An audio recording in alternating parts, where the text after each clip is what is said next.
जेकॾहिं तव्हांजे ॿार खे ऑटिज़म हुजे त छा हफ़्ते में कुझु कलाकनि जी थेरापी ई काफ़ी आहे? माहिर चवनि था त ऑटिज़म वारे ॿारनि खे असल तरबियत घर में थींदी आहे, जिते हू पंहिंजो घणो वक़्तु पंहिंजे वालिदेन सां गुज़ारींदा आहिनि। उहो ई सबबु आहे जो अॼु सॼी दुनिया में रुॻो ॿारनि खे ई न पर उन्हनि जे वालिदेन खे बि तरबियत ॾिनी पई वञे। कराची में क़ाइमु सिंध हुकूमत जो हिकु इदारो बि इहो ई कमु करे रहियो आहे। आख़िर वालिदेन जी ही तरबियत छो ज़रूरी आहे ऐं उन सां ॿार जी ज़िंदगी में कहिड़ो फ़र्क़ु पवे थो? ऑटिज़म या ऑटिज़म स्पेक्ट्रम डिसऑर्डर हिकु अहिड़ी कैफ़ियत आहे जेका ॿार जी सिखणु, ॻाल्हाइणु, ॿोलाइणु ऐं ॿियनि सां लाॻापा क़ाइमु करण जे अंदाज़ खे मुतासिर करे थी। हर ऑटिज़म वारो ॿारु हिकु ॿिए खां मुख़्तलिफ़ हूंदो आहे। कंहिंखे ॻाल्हाइण में ॾुखियाई महसूसु थींदी आहे, कंहिंखे ॿियनि सां घुमण फिरण मेल जोल में, जॾहिं त कुझु ॿारनि खे रोज़मर्रा जे मामूलनि खे अंजाम ॾियण लाइ बि मदद जी ज़रूरत पवंदी आहे। अक्सर माण्हू सम्झनि था त जेकॾहिं ॿारु रोज़ाना या हफ़्ते में कुझु कलाक कंहिं सेंटर में वञी थेरापी वठे थो त उहो ई काफ़ी आहे, पर हक़ीक़त उन खां बिल्कुलु मुख़्तलिफ़ आहे। ॿार जी ॾींहं जी 24 कलाकनि मां रुॻो 1 या 2 कलाक ई थेरापी या क्लास में गुज़रनि था, जॾहिं त बाक़ी सॼो वक़्तु हू घर में पंहिंजे वालिदेन सां हूंदो आहे। इन ई करे माहिर चवनि था त ऑटिज़म वारे ॿारनि लाइ सभ खां अहम उस्ताद उन जा पंहिंजा वालिदेन हूंदा आहिनि। पर सवाल इहो आहे त वालिदेन पंहिंजे ॿार जी मदद कीअं कनि? जेकॾहिं उन्हनि खे इहो मालूम ई न हुजे त ॿार खे नई शइ कीअं सेखारणी आहे, संदसि रवैये खे कीअं सम्झणो आहे, या ॾुखियाई सूरत हाल में कहिड़े नमूने रद्द अमल ॾियणो आहे, त ॿार जी तरक़ी बि मुतासिर थी सघे थी।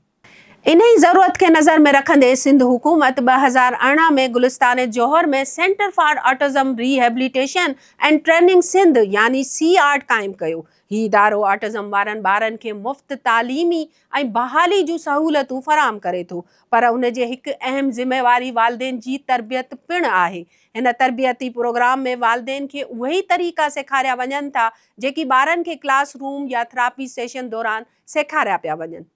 मिसाल जे तौर ते ॿार खे पाण खाधो खाराइणु, कपिड़ा पाराइणु, हथ धोइणु ऐं बैतुल ख़ला इस्तेमालु करणु, पंहिंजी ज़रूरत जो इज़हार करणु या रोज़मर्रा जे मामूलनि ते अमल करणु, इन ई महारतनि खे एक्टिविटीज़ ऑफ डेली लिविंग या रोज़ानी ज़िंदगी जूं बुनियादूं महारतूं बि चयो वेंदो आहे। जॾहिं उहे ई मश्क़ूं घर में बि जारी रहनि थियूं त ॿारु जल्दी सिखंदो आहे, वधीक ख़ुदि मुख़्तियार बणिजंदो आहे, संदसि अंदरि एतमाद पैदा थींदो आहे। वालिदेन जी तरबियत जो हिकु ॿियो अहम फ़ाइदो इहो आहे त हू ऑटिज़म खे वधीक बहितर नमूने सम्झणु लॻंदा आहिनि। कॾहिं कंहिं ॿार जो रवैयो ज़िद या नाफ़रमानी महसूसु थींदी आहे, पर हक़ीक़त में उन जे पोयां ऑटिज़म सां लाॻापियल मुश्किलातूं हूंदियूं आहिनि। तरबियत खां पोइ वालिदेन ॼाणनि था त अहिड़ियुनि हालतुनि में ॿारनि खे ॾारणु बदिरां संदनि मदद कीअं करणी आहे ऐं मस्बत अंदाज़ में संदसि रहनुमाई कीअं करणी आहे।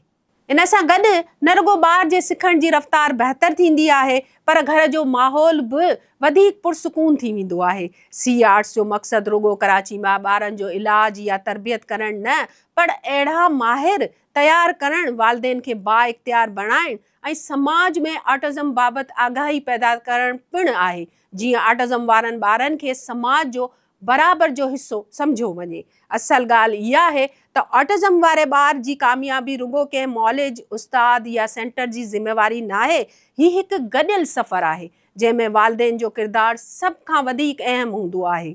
जॾहिं वालिदेन खे सही तरबियत, ॼाण ऐं रहनुमाई मिले थी त ॿार जी तालीम रुॻो क्लासरूम ताईं महदूद न रहंदी आहे, पर घर जो हर कमिरो, हर खाधे जी मेज़ ऐं रोज़मर्रा जो हर कमु संदसि लाइ सिखण जो हिकु नओं मौक़ो बणिजी वेंदो आहे। उहा ई तब्दीली आहे जेका ऑटिज़म ॿारनि खे वधीक ख़ुदि मुख़्तियार ऐं बहितर मुस्तक़बिल ॾांहुं वठी वञी सघे थी।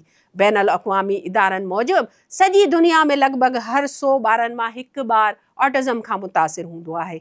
माहिरनि जो चवणु आहे त जेकॾहिं ऑटिज़म जी वक़्ताई सुञाणप थी वञे ऐं ॿारनि खे मुनासिब तालीम, थेरापी ऐं ख़ानदान सहकार मिले त हू पंहिंजी सलाहियतुनि मूजिबि बहितर ज़िंदगी गुज़ारे सघनि था। इन ई करे सॼी दुनिया में रुॻो इलाज ई न, पर इब्तिदाई सुञाणप, आगाही ऐं समाजी शमूलियत ते पिणु ज़ोर ॾिनो पियो वञे।